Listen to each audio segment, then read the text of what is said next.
During times of strife and war, there are always tales of horrible, nightmarish things lurking just out of sight and driving good men mad. Perhaps it is the unfathomable cruelty of war that makes humans project these fantasies as a way of shutting out the terrible things men do to one another. Still, it is strange to consider how prevalent and enduring these stories can be, spreading through army lines like wildfire, igniting the imagination and multiplying fear upon fear. One such story is said to have taken place during the American Civil War. Private James Masterson was attached to General Sherman's division during the infamous March to the Sea, when the ghoulish Sherman cut a bloody, blazing swath across the heart of the South all the way to Atlanta, torching farms and cities with relentless abandon. The Southerners not outright killed by Sherman's men were left to starve to death without so much as a roof over their heads. Unlike his commanding officer, Masterson was racked by guilt and doubt. To kill an armed enemy was one thing, but these partisans were usually the elderly, women, and children. His commander, an astute man, saw Masterson's growing unrest and moved him to the fore of the advancing army to scout ahead so that he wouldn't have to see the aftermath of Sherman's handiwork. It was on one such scouting mission that Masterson's unit came under attack. The local militia had lain in ambush, and during the confusion, Masterson was shot and became separated from his fellow scouts. Bleeding and delirious, he wandered all night until he collapsed on the front stoop of a lonely manor house. When Masterson awoke, he found that the manor had been converted into a field hospital by the Confederates, and he'd been taken prisoner. The nurses who tended the hospital cleaned and dressed his wound, fed him, and even replaced his blood-soaked uniform with fresh, clean clothes. Though they took his weapon and forbade him from leaving,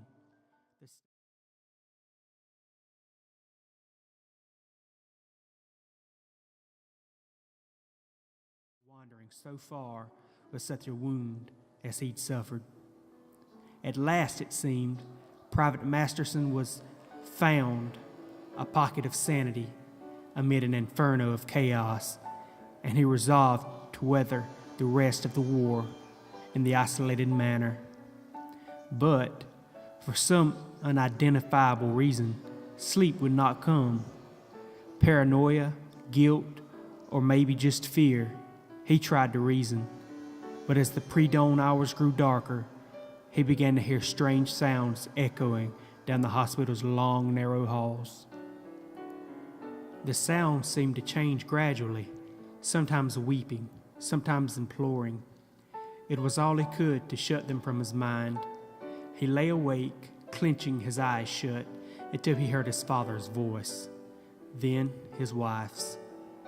Looking around, the voices didn't seem loud enough to wake any of the other patients, but to his ears, they beat with a pounding intensity, as if they were intended for him alone. The whispers became too much, and Private Masterson knew he had to find the source of the disturbance. Quietly, and with a slight grunt of pain, the young Union scout set off down the moonlit halls, his gut icy and his sutured wound burning. He found that the voices terminated at a plain oak door on the second story. There was nothing distinguishing about the door. It seemed identical to those at his right and left sides. Still, there was something off-putting about the terrible humidity the second floor suffered from the soft, muscled conversations behind the door. Pressing an ear to the painted wood, Masterson listened intently, trying to make some sense from the disconnected mumble. With trepidation, Masterson turned the ivory knob and pulled the door open. Heat exhaled from the tiny room, and the private blinked at the unpleasant moisture. Moonlight from the windows at his back showed the room to be about 6 feet deep, as many wide, and perhaps 7 feet tall. though the ceiling had a slight dome-like curve in the center. It was painted a vibrant red that had bleached over time into a dull pink. The crimson carpet retained much of its dark hue, though the dampness had produced blotches of white mold near the back of the room. It was as lavishly furnished as one might expect from a manor estate, though while the attendants had not housed a patient in it was not immediately obvious. Of the voice's source, there was no sign.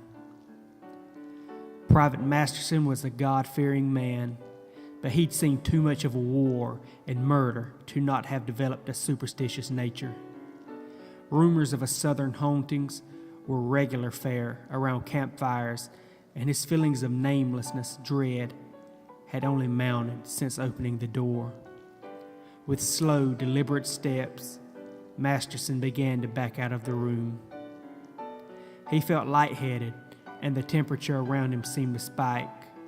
He could not breathe, and the moonlight dimmed into an enveloping darkness. When Private Masterson awoke, he was surrounded by Union officers and doctors. They looked at him with equal parts curiosity and fear. When he asked, dazed, what had happened and where he was, the doctors mutely nodded to the soldiers, who led him out of the tent to view the scorching flames of the mansion-turned-hospital he'd so recently occupied. Masterson hung his head sadly. Such was Sherman's thanks.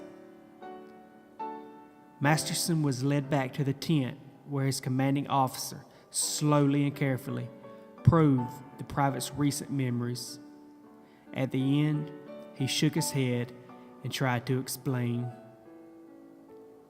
The Army's march overtook the wounded scout division, and they'd squashed the bulk of the locals with all due efficiency. While searching for the remaining Confederates, they'd stumbled upon the mansion. But when they sent men inside, they found it all but empty.